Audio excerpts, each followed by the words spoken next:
Tuhan bersamamu.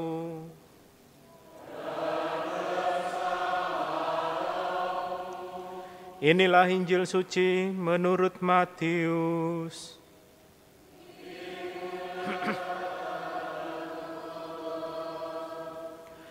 Sekali peristiwa, datanglah Petrus kepada Yesus dan berkata, "Tuhan, sampai berapa kali aku harus mengampuni saudaraku jika ia berbuat dosa terhadap aku? Sampai 7 kali?" Yesus berkata kepadanya, "Bukan. Aku berkata kepadamu bukan sampai 7 kali, melainkan sampai 70 kali 7 kali. Sebab hal kerajaan surga itu seumpama seorang raja yang hendak mengadakan perhitungan dengan hamba-hambanya. Setelah ia mulai mengadakan perhitungan itu, dihadapkanlah kepadanya seorang yang berhutang 10.000 talenta. Tetapi karena orang itu tidak mampu melunasi hutangnya, raja itu memerintahkan supaya ia dijual beserta anak istrinya dan segala miliknya untuk melunasi utangnya. Lalu sujudlah hamba itu, menyembah dia dan berkata, 'Sabarlah dahulu, segala hutangku akan aku lunasi.' Tergeraklah hati raja itu oleh belas kasihan, sehingga ia membebaskannya dan menghapuskan hutangnya. Tetapi ketika hamba itu keluar, ia bertemu dengan seorang hamba lain yang berhutang 100 dinar kepadanya. Ia menangkap dan mencekik kawannya itu, katanya, 'Bayarlah hutangmu.' Lalu sujudlah kawannya itu dan memohon kepadanya, 'Sabarlah dahulu, hutangku itu akan aku lunasi.' Tetapi dia menolak dan menyerahkan kawannya itu ke dalam penjara sampai ia melunasi hutangnya. Melihat itu, kawan-kawannya yang lain sangat sedih, lalu menyampaikan segala yang terjadi kepada tuan mereka. Lalu raja itu menyuruh memanggil hamba pertama tadi dan berkata kepadanya, 'Hai hamba yang jahat, seluruh hutangmu telah kuhapuskan karena engkau memohon kepadaku. Bukankah engkau pun harus mengasihani kawanmu seperti aku telah mengasihani engkau?' Maka marahlah tuannya itu dan menyerahkan dia kepada algojo-algojo sampai dia melunasi seluruh hutangnya. Demikian juga Bapa-Ku di surga akan berbuat terhadap kamu apabila kamu masing-masing tidak mengampuni saudaramu dengan segenap hatimu." Demikianlah sabda Tuhan.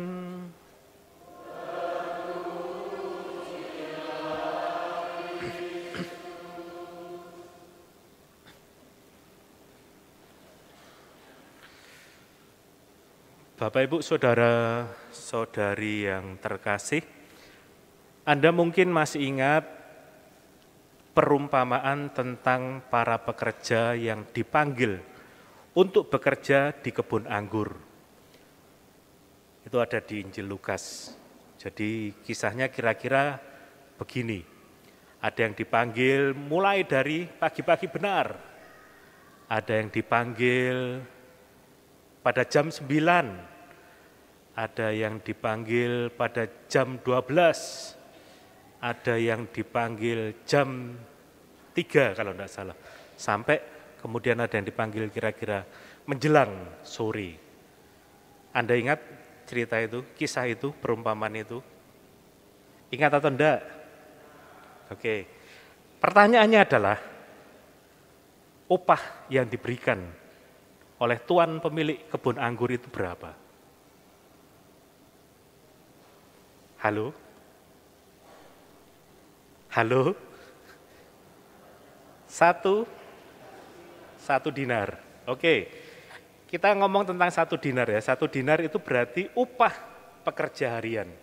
Kira-kira sekarang berapa?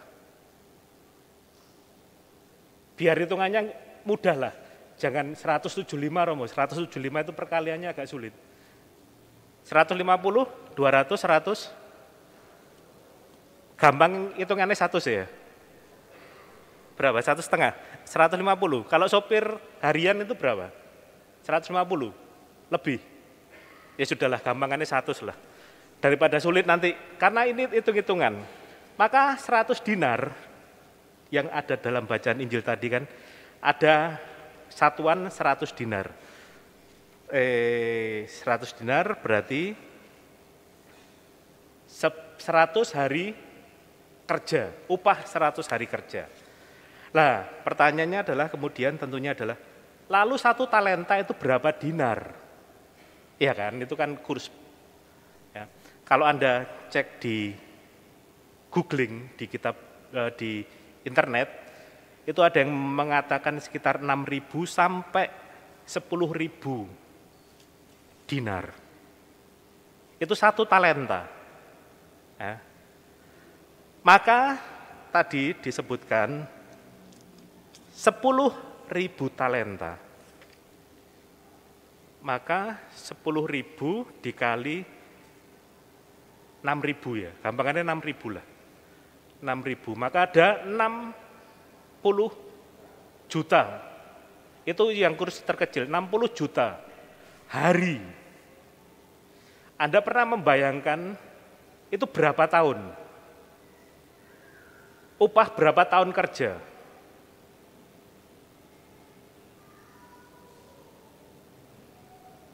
Kalau dihitung-hitung kurang lebih ya lebih dari 80 tahun kerja. Itu 10.000 talenta. Ya. Maka perbandingan antara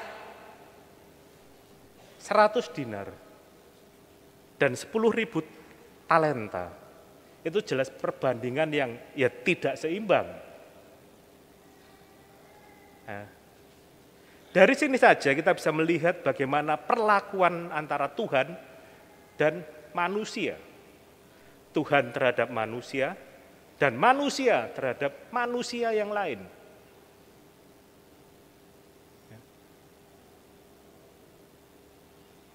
Boleh saya katakan, bisa jadi orang kurang mensyukuri